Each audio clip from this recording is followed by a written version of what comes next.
This lady not only stole children to sell them, but she would also repossess them if the adoptive parents couldn't pay. That's right, she would repossess babies. Well, hello there. I'm Christina, and you're listening to History and Hearsay. Today's episode topic has been on my list for quite a while, but when I saw how much you guys enjoyed last week's episode talking about the ideal maternity home, I decided to go ahead and make this my next episode because there are so many similarities, but if it's even possible, you guys, this story is even worse. Beulah George Tann, who went by Georgia, was born in 1891. She was the daughter of a prominent judge in Mississippi. Her father was a district court judge who was said to have a very domineering personality. And as Georgia grew up, she was a tomboy. She liked to wear pants and flannel shirts. And it said that her father did not like that she was so masculine. And so in an effort to make her more feminine, he started her with playing the piano at the age of 5. Because as we all know, that's what you do when you need to make someone more feminine. You have them play the piano. As Georgia got older, she knew she wanted to follow in her father's footsteps and study law, but her father thought that it was not a fitting career path for a woman, and so he pushed her to study music, which she did, graduating from Martha Washington College with a degree in music. But while it appeared as though she bent to the will of her father, Georgia didn't fully give up on her dream, and she took summer courses at Columbia Law and eventually went on to pass the bar exam in Mississippi. However, at this time, it was extremely uncommon for women to be attorneys, and Georgia settled for something that was acceptable for unmarried women of that time, which was social work. So she took a job at the Mississippi Children's Home. In the early 1900s, formalized adoptions were pretty rare, but by the 1920s, adoption had begun to become marketed as a shortcut to societal improvement. According to one ad from the National Home Finding Society, adopting a child would reduce divorces, banditry, murder, and control births, fill all the churches, and do real mission work at home and abroad, exchanging immigrants for Americans and stopping some of the road leading to war. And unfortunately, these are the type of ideas that Georgia started to subscribe to during her time as a social worker. She was working with the poorest of the poor in Mississippi and began having theories in regards to different classes of people. And she took on a very eugenics type of outlook on the world. She saw poverty-stricken people as breeders who basically didn't deserve children. She felt that they were incapable of proper parenting due to their poverty, and that wealthier people were higher class and therefore would be better parents simply because they had more money. And unfortunately, at this time, eugenics was a very prevalent way of thinking. Eugenics is basically the belief that you can make the human population better by breeding out the undesirable genetics, which for a lot of proponents of this idea includes certain races and certain classes, aka poor people. Now, unlike Planned Parenthood's founder, who we talked about in this video, Georgia didn't think that we needed to stop certain classes from having babies by sterilizing them or ending their babies' lives while they were still in the womb. Georgia felt that children from poor families could be redeemed if they were simply raised by higher class families. But when Georgia started trying to put some of her beliefs into actions, she was fired for inappropriately removing children from impoverished homes without cause. Georgia's basically run out of Mississippi. She makes her way to Texas, where she adopted her daughter named June in 1922. Georgia then moved on to Memphis, Tennessee, where her father used his political connections to secure her a new job as the executive secretary at the Memphis branch of the Tennessee Children's Home Society in 1922. By 1929, she had staged a takeover and named herself executive director. Years later, in 1943, Georgia would go on to adopt Ann Atwood, but Ann wasn't a child. She was actually a grown woman, and it's believed that she was Georgia's longtime same-sex partner. Apparently, this is something that same-sex couples would do in that period. They would use adult adoption as a means of transferring property for inheritances, and I read somewhere that it was considered like a sister adoption rather than like a mother-daughter. I'm not really sure how any of that works. I don't feel like that's something that we have anymore. But anyway, Anne was Georgia's childhood friend, and they had been living together for quite some time. So between this cohabitation and the adoption, this is why researchers believe that the two of them were like together and not just friends. However, shortly before the move to Memphis, Tennessee, Anne became pregnant with her son George, who ended up going by the nickname of Jack. And after becoming pregnant, Anne changed her name to Jack's father's last name, which was Hollingsworth, so that people would think that she was a widow instead of someone who had a child out of wedlock. So lots of confusing things going on here.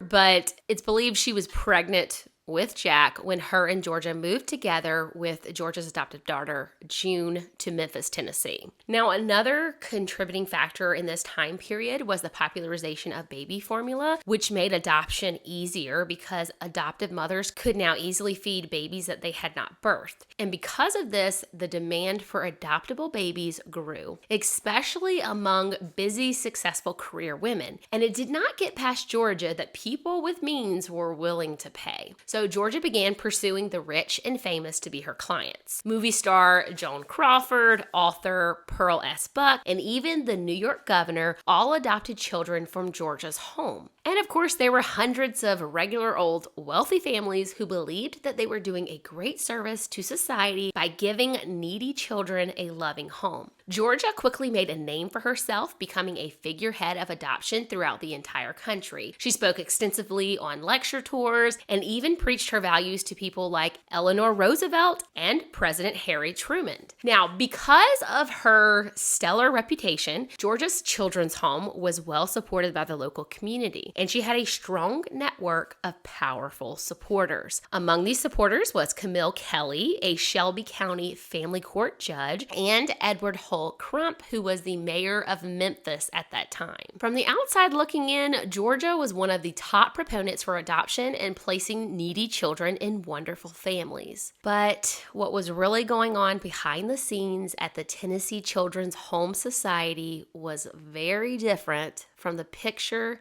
it was trying to sell. Unlike the couple in our last episode who started out with good intentions, for Georgia, it seems as though it was all about the money from the very beginning. She treated the children in her care terribly. Even her adopted daughter, June, said that George was a cold fish who never showed her any affection. June said that her mother never gave her anything beyond material things. Georgia was said to be brutally cruel to the children in her care. Former society home employees would later reveal that if Georgia thought an infant was too weak, might have a congenital disability, or she just considered them too ugly, she would leave them out in the sun to die, and then she would have people who would get rid of the bodies for her. Archives at the Benjamin Hooks Library in Memphis reveal some of the cruelties that children were subjected to. Babies were kept in sweltering conditions, and some children were drugged to keep them quiet until they were sold. Other children were hung in dark closets, beaten, and put on starvation rations for weeks on end. Drug addicts and pedophiles were hired to watch them, and older children were used as free labor around the home. And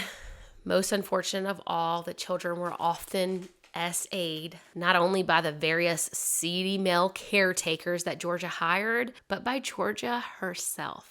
There are numerous survivors of the home, both male and female, who have come forward and told their stories of being SA'd by Georgia. Of course, during all of this, Georgia was touring the country and speaking to the president about how adopted children turned out better because of the select process in which poor children could be remade into a higher type. And of course, she was receiving a lot of praise about all the amazing things that she was doing. And while adoptive parents who were purchasing these children thought that these children were either orphaned or abandoned, the truth was Georgia Tann was getting the majority of these babies from kidnapping or confiscating children who were very much loved and wanted by their biological parents. Georgia was the director of a black market baby stealing ring. Now, of course, there was the occasional young woman who found herself pregnant and felt that giving her child up for adoption would give them a better chance at life, and those children were legitimate adoptions, but those instances did not happen nearly enough for Georgia to be able to make the money that she wanted to make, and so she turned to much darker methods to acquire children. She arranged taking children born to inmates at Tennessee mental institutions and babies born to wards of the state. She would go to the nursery schools and steal children from single parents, telling the school she was a welfare agent assigned to remove the children. She would take them from orphanages where children whose parents were ill or unemployed had left them temporarily. She would find unwed mothers in hospitals and bribe doctors and nurses to tell these mothers that their child had been a stillborn. And sometimes she simply stole them off the street with promises of ice cream. Now, at that time in Tennessee, legal adoption only cost about $7, which is about $75 in today's money. But Georgia had realized that wealthy people in New York and New Jersey were willing to pay large sums in order to get a child. And so this is why she needed so many babies, because the demand was so much higher than the actual supply. And she's another one who took advantage of the no adoptions across religions thing that I talked about in the last episode. So you had all these Jewish parents, like I mentioned in the last episode, mainly from New York and New Jersey, who were wanting babies, and doing out-of-state adoptions was actually the best way for Georgia to be able to charge astronomical fees for adoptions, because she could claim all these extra expenses associated with paperwork, background checks, traveling fees,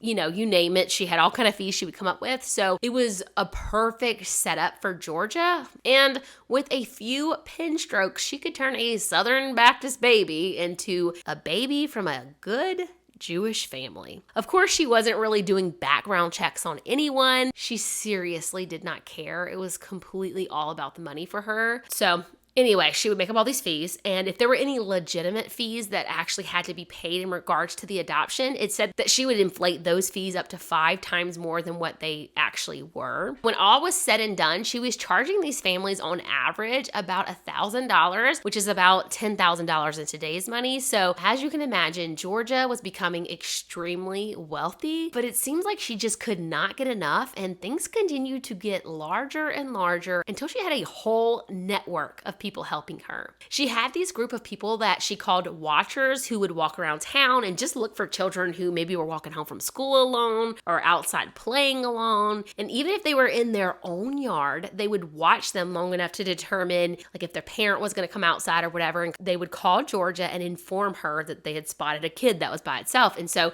she would show up in her fancy black car and offer the children a ride. Now, many of the children in this area were said to have never ridden in a car before, and so when this sweet grandma looking lady shows up offering them a fun new experience, they would hop right in her car, never to be seen again. And of course, this was before the time of mothers drilling stranger danger into their kids' heads, and the majority of the population had probably never even considered that evil like Georgia existed in the world. Georgia was savvy about her child trafficking business and responsive to the demands of the market. Because many families were interested in babies only, she concentrated her efforts on procuring infants, but she wasn't above kidnapping older children to fill out her inventory. And this is exactly what happened in 1943 to 8-year-old Norma Sue and her 5 siblings. They were all playing in the yard together. Their mom was in the hospital, and so they were home alone, which of course wasn't uncommon in those days for parents to leave their kids alone. So while these 6 children are playing in the yard, Georgia pulls up in her shiny black car, and according to Norma's daughter Peggy, Norma and her siblings were so poor that they had never even seen a car before. So when the elderly woman offered them a ride, they took it. Georgia kidnapped all 6 children in broad daylight. Now, you might be wondering how Georgia was so bold and how she was getting away with all this. Well, her good buddy, Mayor Crump, was offering Georgia protection in exchange for kickbacks. And while she started at the top with the mayor and the judge, over time, Georgia had an entire network of corrupt social workers, police officers, doctors, nurses, and lawyers, all to help her with kidnapping her victims. And these co-conspirators were the one who would help her to take children from preschools, churches, and playgrounds. They preyed on poor families who did not have the financial means to fight back. And of course, since these kidnappers were actual authority figures, schools would release the children to them without any issue, and the kids would go willingly. I mean, a social worker shows up to the school with all the proper paperwork to prove that they're authorized to take this child for a legitimate reason, and they weren't even questioned. Again, this was during a time period when people had not yet learned that you have to be suspicious of everyone and everything. Now, if adoptive parents started to get suspicious and ask too many questions, Georgia would threaten to have them arrested or have the child removed from their home. Now, she was also known for repossessing children whose adoptive parents couldn't make full payments on time. And she was also known to blackmail customers for money later on. Like, she would allow these adoptive parents to take the kids that they paid for, and then she would call them months later and say, oh, there's a relative of this child. They've come to the home and they want the kid back. But for a hefty fee, she had a lawyer who could take care of the situation and make it all go away. Now, I mentioned how doctors and nurses would help Georgia by telling mothers that their child had died during the childbirth, and they would tell them that Georgia was going to pay for the funeral, and so the child would be buried at no cost to them. Now, this is actually what happened to NASCAR driver Gene Tapia, who had his son stolen while he was off fighting in World War II. Can you imagine? His son was stolen moments after his birth, and it took Gene and his wife Francine 47 years to finally reconnect with their son Robert. Other mothers were coerced into signing their children away while still under sedation, or they would place paperwork in front of them that they said was routine paperwork, and they would sign it without reading it, not knowing that they were actually signing away their parental rights. If they were holding their babies after birth, once the sedation had worn off and they tried to hold on to their babies, Georgia was known to rip the baby straight from the mother's arms. Y'all, like, that is seriously horrifying to me. I can't even imagine. And there are several documented occasions where babies that were stolen immediately after birth, and they were only a few hours old, were placed in nursing homes around Memphis and then just not given the care they needed, and so they passed away. Like, I mean, what is even the point of that? Oh, this makes me so mad. Now, another tactic that Georgia had is she would approach poor families and offer free medical care for their children. But she would tell the parents that, oh, you can't come with me. In order for you to get the free care, you have to send this child with me by yourself. If you come with me, it's going to be like a big bill. But if you just send the child with me, then it will all be taken care of. And not having the means to pay some huge hospital bills, they would allow the sweet grandmother-looking woman to take their child to the hospital. And of course, they would never see their child again. There's a story of one woman who was on a walk with her daughter when Georgia spotted her and followed her home. And when she did, she asked her, like, what's wrong with her kid? She's sick or whatever. And the mom's like, oh no, it's just a cold. She's fine. And Georgia was like, no, I'm very familiar with kids and your child is really sick. I think she needs immediate care. And so she offered this poor mother free health care if she would allow her to take the baby to the hospital by herself. The next day, when Georgia still had not come back with her child or given her any updates, this woman goes to the hospital and she sees her baby in the hospital bed. She's bouncing around, totally healthy, no problems. And so she asks the nurse, like, hey, can I go back and see my baby? And the nurse told her, you don't have a baby here, and refused to let her back into the hospital. Despite the mother's insistence that it had only been a cold, Georgia called her the next day to inform her that her baby had died, and she never saw her again. So this brings us to Judge Camille Kelly, who was yet another big piece of how Georgia was able to get away with so much. So many times Camille would sign off on illegal things for the adoptions, like the children that Georgia would steal from the street or from their own front yard. Well, Judge Camille Kelly would help her by basically signing the paperwork saying that these children had been abandoned by their parents, and so parental rights were being revoked on the grounds of abandonment.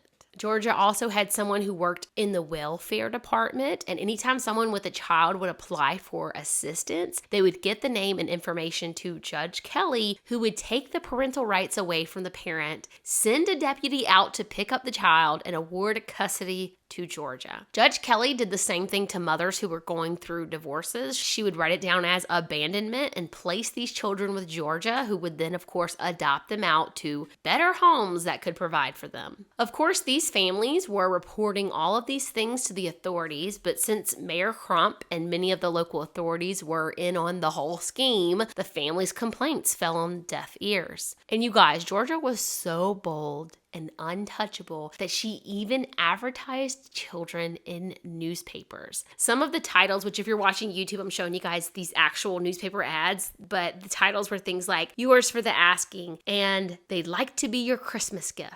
She even created a baby catalog to help prospective parents choose the perfect child for the right price, of course. And while we do know that the average cost was around $1,000, Georgia often sold children for more than that, depending on how desirable or good looking they were. The highest known adoption was for two blonde-haired, blue-eyed boys who she sold for $2,700, which is nearly $40,000 in today's money. Now, if you're not already completely disgusted with this woman, she would even raffle off 20 to 30 babies every year in her Christmas baby giveaway. Like, I wish I was joking. She ran this raffle in the newspaper and people could pay $25 for a ticket, which is about $350 in today's money. And you could buy as many raffle tickets as you wanted for a chance to win a baby.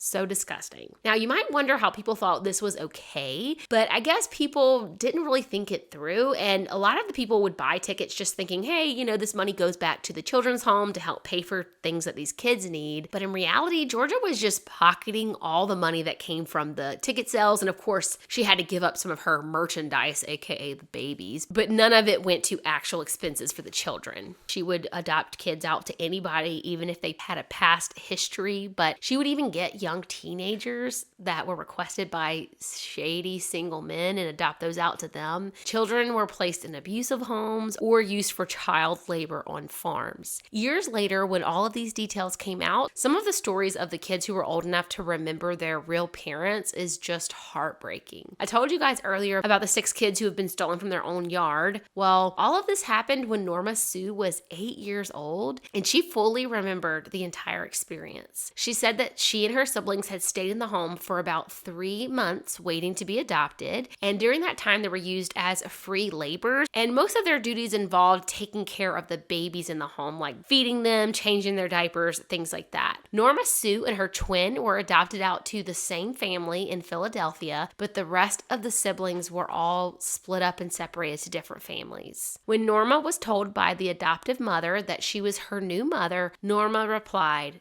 "No, you're not." Being 8 years old, she fully knew that she had been taken from her real mother who very much loved her. Now, Georgia had also told the adoptive parents that the twins were 6 years old in order to adopt them out more easily. Now, can you imagine what that would feel like as an 8-year-old being told, no, you're really 6? Like, kids at that age are so proud of being a big kid. And so for some strange lady to come to you and be like, I'm your mommy now, and you're only 6 years old, I can only imagine what her reaction probably was. But apparently this is something that Georgia did pretty often in order to make children more attractive to adoptive parents. She would give them elaborate backstories. She would change their names and their ages. And this also served as a way to make the children less traceable for the biological parents who continued to look for their missing children. But again, 8-year-old Norma refused to play along, and she never accepted her new family. Peggy remembers her mother as being so traumatized that she was chronically depressed, and though she went on to have 5 children of her own, she was never able to get over what she had suffered from her time in the children's home and the trauma of being stolen from her parents. Norma's children have since been able to reconnect with their cousin Jackie, who gave them some peace with the knowledge that their family had never stopped looking for them. Y'all, when I was researching this, I actually got chills just thinking about how similar this is to the episode I did about the 5 Sodder children who disappeared from their home. Georgia Tann was obviously not the only one doing this kind of thing, so there's a running theory that maybe they were stolen by some type of baby farmer or black market child adoption ring.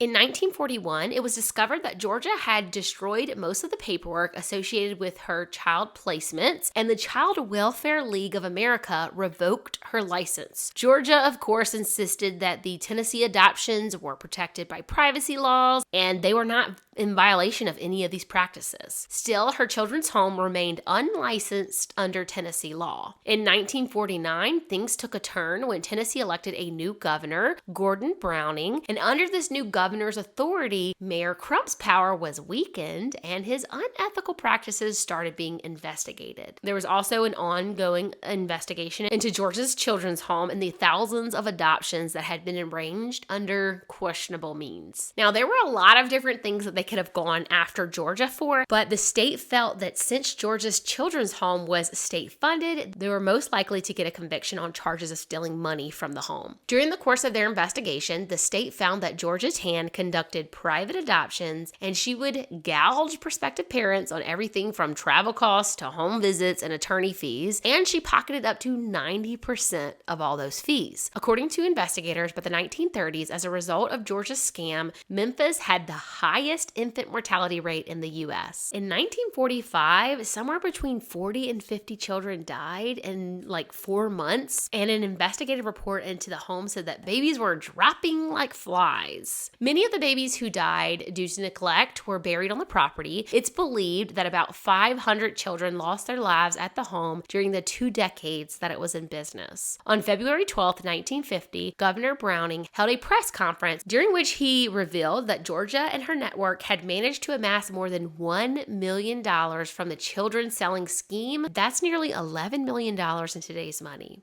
But Georgia was never held accountable because just 3 days later, she died at home after slipping into a coma from untreated uterine cancer. Reports say at the time of her death, Georgia didn't even know that she had been found out. On November 11th, 1950, Judge Camille Kelly, who had worked so closely with Georgia, quietly resigned. It took until late November or early December to find safe homes for the remaining children, but once that finally happened in late 1950, the doors to the Tennessee Children's Home Society were closed for good. No one was ever prosecuted for their roles in the black market baby ring. In spring of 1951, to protect lawmakers and their influential friends from prosecution, the Tennessee legislature sealed all adoption records. Adoptees that came out of the Tennessee Children's Home Society needed to get court orders in order to access their birth records. Now, you might be wondering what happened to all of this wealth that Georgia acquired. We don't really know. It is believed that her adopting her friend or girlfriend was probably a ploy to have her be able to inherit Georgia's wealth, but it's unclear if Anne actually did or not. The extent of Anne's involvement in the children's home is unknown. She did some secretarial duties and transported children to adoptive homes, but beyond that, it's believed that she was just kind of in the shadows, and her family insists she wasn't involved in the darker side of things, but she was being investigated at some point for something, which is why people think that she didn't inherit Georgia's wealth. Now, Anne's son Jack died in a plane crash prior to Georgia's death, so we know that he didn't inherit anything. Anne went on to work as a secretary for the Boy Scouts until she retired, and she was also a part owner of a children's store and an accomplished artist until her death in 1995. I kind of hope that maybe Georgia's adoptive daughter June was the one who got the money, but there really aren't many details out there about what happened to her. I'm assuming she probably wanted to distance herself from her mother as much as possible, but we do know that June died of a heart attack at only 51 years old. Since Georgia made a habit of destroying the records of children who were adopted out of the home, it's difficult for people to find their lost children or children to find their parents. It wasn't until 1995 before the birth certificates and adoption records were released. Since then, there have been a lot of people who've searched for their birth parents, and several of them have written books about their experiences. No Mama, I Didn't Die, My Life as a Stolen Baby. There's also a historical fiction novel that helps bring a lot of attention to this case, and that one is called Before We Were Yours by Lisa Wingate, and is based on the events at the Tennessee Children's Home Society. There's also been a few films about these events as well. In the 1990s, Marie Ann Glad, a historian and co-founder of the adoption nonprofit Right to Know, who had 3 cousins who disappeared in the adoption system, she came forward to help the Tennessee Children's Home Society adoptees try to find their families, and she's helped helped many of the survivors and their families with requesting birth records through the court system. She was able to gain access to a lot of the records. And at the time, a lot of the people, judges, lawyers, and all of that were still alive. And this, of course, made it a little bit easier for her to put together an amazing collection of information for the families that were involved. Of course, much of this information did come a little too late, as many of the parents had passed away, not having ever known what happened to their children. But quite a few survivors have been able to find other family members who continue to search for them after their parents' death. And it has brought some healing to other adoptees who lived their whole lives thinking that they were unwanted and have now discovered that they were very much wanted, very much loved, and that their parents looked for them until their death. As terrible as she was, George Tann's work ended up making adoption more socially acceptable. And one of those ways was through the practice of closed adoptions. Records were sealed, and children could not find their birth parents' identities. Some states still practice this law, but Tennessee was the first state to lift that law in 1999. While no one knows where many of George's victims were actually buried, many adoptees and their families take comfort in the small memorial that was erected in Memphis Elwood Cemetery in 2015, and the memorial inscription in part reads, "In memory of all the hundreds who died under the cold hard hand of the Tennessee Children's Home Society, their final resting place unknown, their final peace a blessing." When I normally tell these stories, I kind of can get through it without thinking too deeply about the victims because it was so long ago. It's a little harder, I feel like, with current cases, but this one got me. It just really breaks my heart, and how anyone can hurt children is beyond me, and all I can say is there is a special place in hell. Don't forget to check out some of my other episodes while you're here, and I'll catch you right here in the next one.